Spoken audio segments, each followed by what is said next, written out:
in place.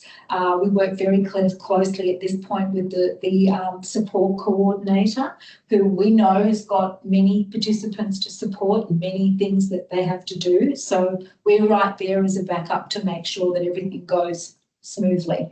And we never leave it until pretty much by the time we get to this stage, almost from the very beginning, we've had a very good idea of what is the end result going to be. So we already know whether it's going to be home modifications or whether it's going to be SDA. Sometimes things happen in the meantime. At one point, a person may have the placeholder for one sort of funding sitting there ready to go, and maybe the family circumstances change a little. I know we've currently got someone who was planning on moving into some SDA on their own, and now their family have decided, the spouse and child, that they would also like to move. So the support coordinator is currently working with the Appendix H and the NDIA to change things slightly, and of course they've advised us, which means that we have now looked at what we had hopefully in place in terms of SDA and now looking for a bigger premise. So we're on that from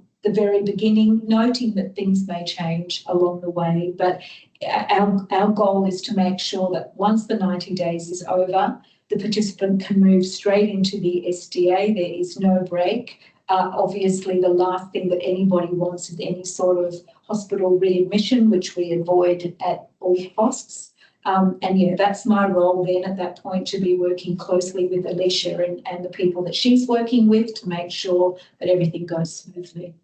Great, thanks, Noel.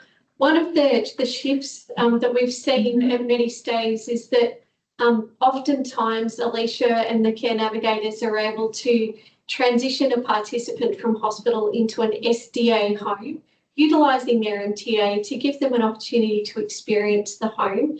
But of course, even though the bricks and mortar are the same, there's still some extra funding and shared care considerations during that time as well. So that 90 nights goes very quickly, doesn't it? It does, and something that I should actually have mentioned just now, of course, once the 90 days, the 90 nights is over, you're going to move from that 24/7 one-on-one to a higher care ratio, in as much it's going to be 1 on 3 participants perhaps, or 1 on 2, or depending, they may even be in a group home where it will be even more. So that's why we're looking very carefully at the funding, and what we need to do is to ensure that we're able to, I guess, in inverted commas, match participants. So we are also working with our care teams to ensure that we have a participant that is matched with another participant who's got the same level of care ratio.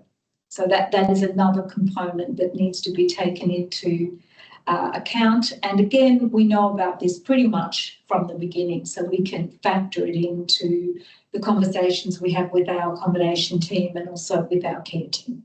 Great, thanks, Noel. And I think it really brings full circle the importance of having the right information in the first place for Alicia to look at, because she has an overview of all the participants and where they're at in this process, to start that tenancy matching process very early on, because we may be working with many hospitals who only have maybe a participant or 2 discharged each month, and so we do have the capacity then to start identifying their preferences for who they'd like to live with.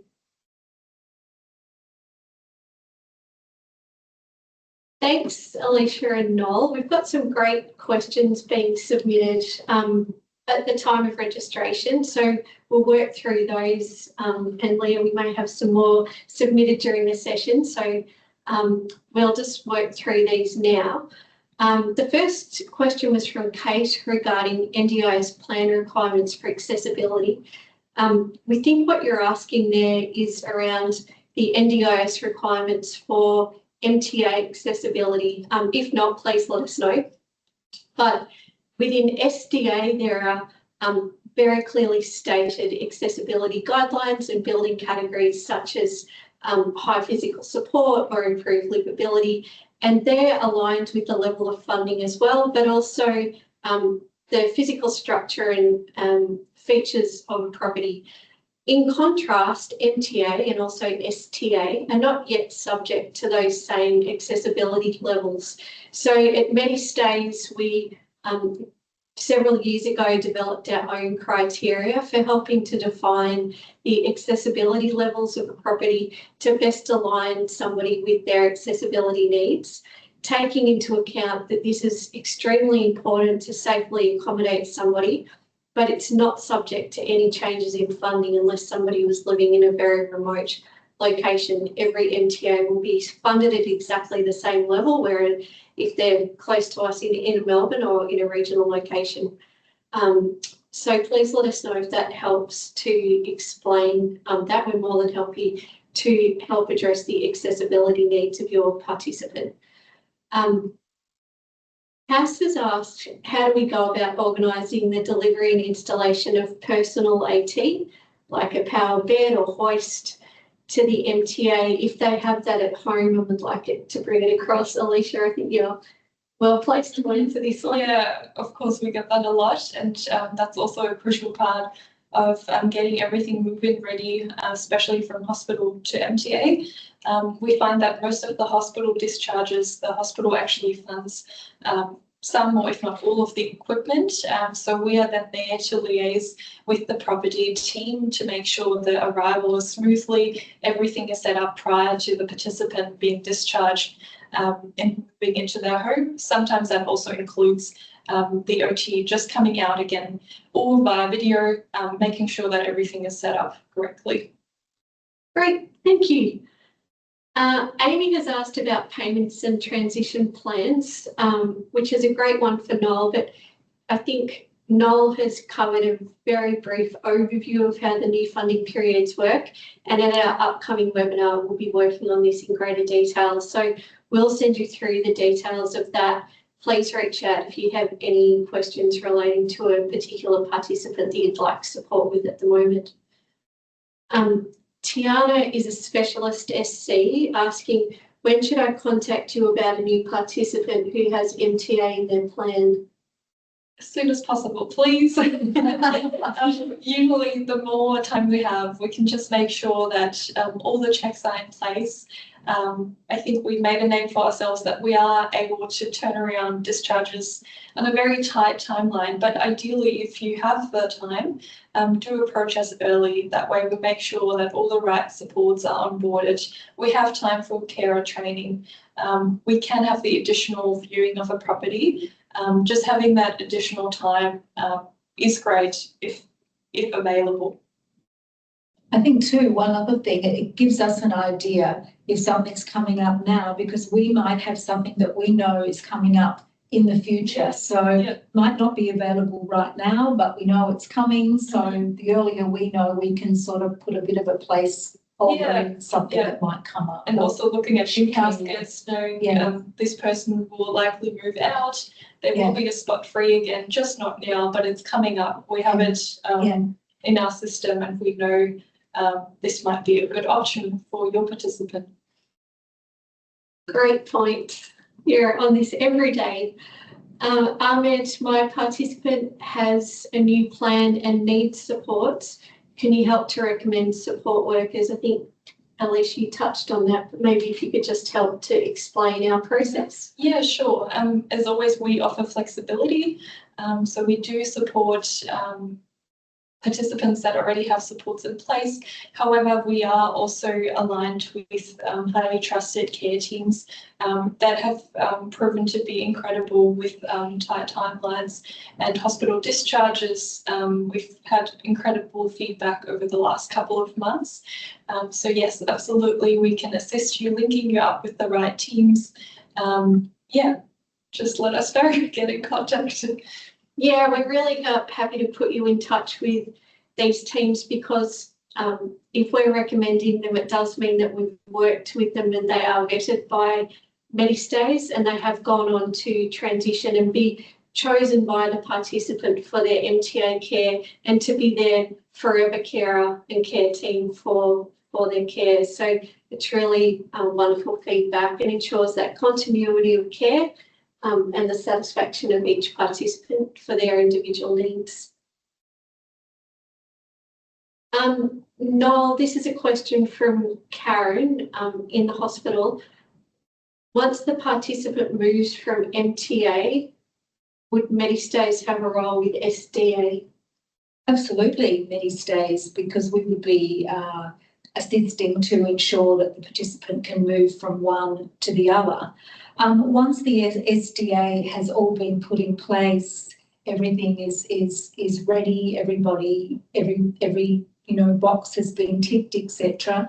We would then also be ensuring that the various care providers or people who are sort of responsible for the SDA ensure that they know the guidelines, which, they have to have their service agreement in place, has to be all signed off, has to be filed with the NDIA.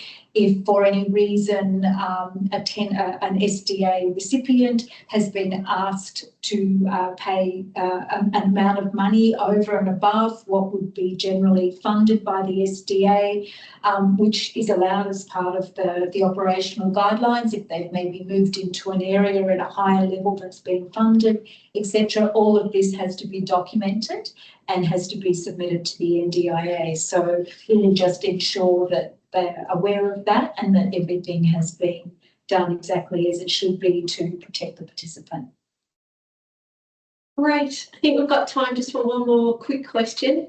From Sadie, when my participant leaves hospital, she would like to bring her dog to live with her. Is this possible?